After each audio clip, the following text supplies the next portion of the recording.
Bonjour, bienvenue sur la Bonsoir TV. Je suis contente de te retrouver pour partager cette nouvelle capsule sur les relations amoureuses. Tu sais que les relations amoureuses sont mon domaine de prédilection.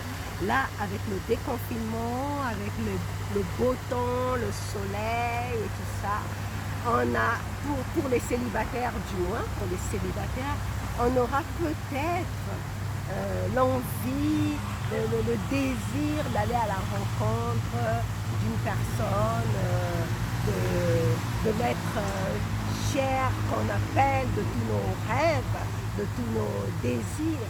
Mais avant de se lancer, on a besoin quand même d'avoir certains outils qui vont nous permettre de savoir si on est en face du partenaire idéal. Quoique, le partenaire idéal, c'est toujours la personne qui est avec nous. Donc, si tu te retrouves avec une personne et que tu acceptes de te mettre avec cette personne-là à ce moment-là, c'est que c'est la personne idéale pour toi. Mais ce que tu veux, tu ne veux absolument pas te tromper. Tu veux être sûr que tu es réellement prêt d'être en présence de la personne qui te convient, avec qui tu vas pouvoir t'épanouir et t'enrichir. Donc, pour cela, tu veux avoir certains outils. Le premier outil, c'est déjà toi. Le premier outil, c'est toujours toi. Dans quel état d'esprit es-tu? Est-ce que tu es dans un état d'esprit d'une personne désespérée qui cherche désespérément à être en relation avec un partenaire?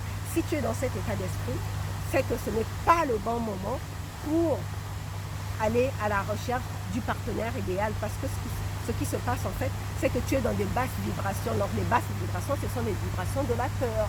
Quand on est dans des vibrations de la peur, quel type de personne on peut rencontrer? On peut rencontrer une personne qui est orgueilleuse, on peut rencontrer une personne qui est vaniteuse, on peut rencontrer une personne qui est jalouse, on peut rencontrer une personne qui est contrôlante. Enfin, toutes les énergies basses vont se retrouver à ce niveau-là de basse fréquence. Or, toi, ce que tu veux, c'est d'être avec une personne qui est heureuse, épanouie, qui travaille à son développement personnel, qui soit généreux, qui soit affectueux, une personne en qui tu peux faire confiance.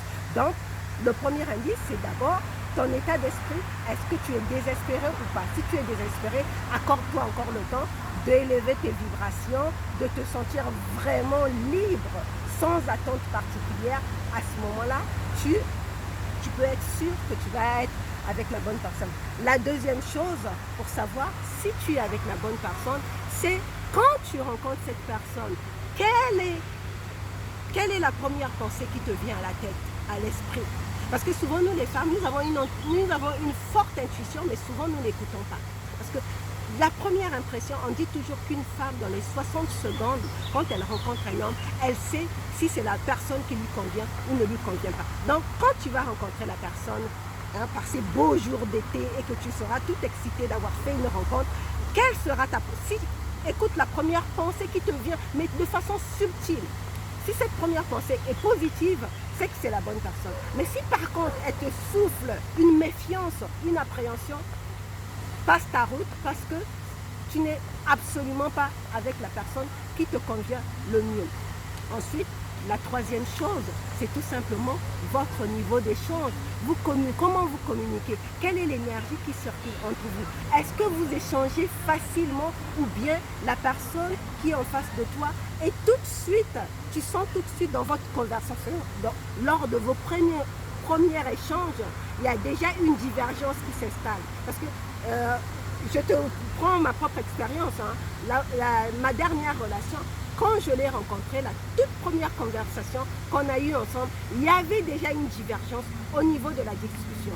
J'ai échangé avec cette personne pendant 1 heure, mais je n'ai pas voulu écouter mon intuition sur cet échange, parce que dans notre premier échange, déjà, notre première conversation, il y avait déjà une divergence d'opinion. Donc ça aussi, tu dois tenir compte de ce niveau-là, et même si, malgré cette divergence d'opinion, tu cherches à te raisonner, souviens-toi que c'est peut-être un signe que tu n'es pas avec la personne qui te convient. Donc, c'était tout pour aujourd'hui. Si cette vidéo t'apporte de la valeur, ou bien si toi-même tu as d'autres indices qui peuvent te montrer que tu n'es pas avec la bonne personne ou que tu es avec la bonne personne, partage-les sous la vidéo, et n'oublie pas de partager autour de toi, de mettre un like et de t'abonner aussi à la chaîne. N'oublie pas, je mets un lien sous la vidéo parce que j'ai créé un programme de formation où j'enseigne justement tous ces outils pour aller vers la meilleure version de soi-même afin de rencontrer le partenaire qui nous convient. Donc, clique sur le lien qui est sous la vidéo pour pouvoir, si ça t'intéresse, t'inscrire. Voilà, je te remercie. On se retrouve une prochaine fois pour un autre épisode de l'amour en stratégie. Bye bye. Ciao.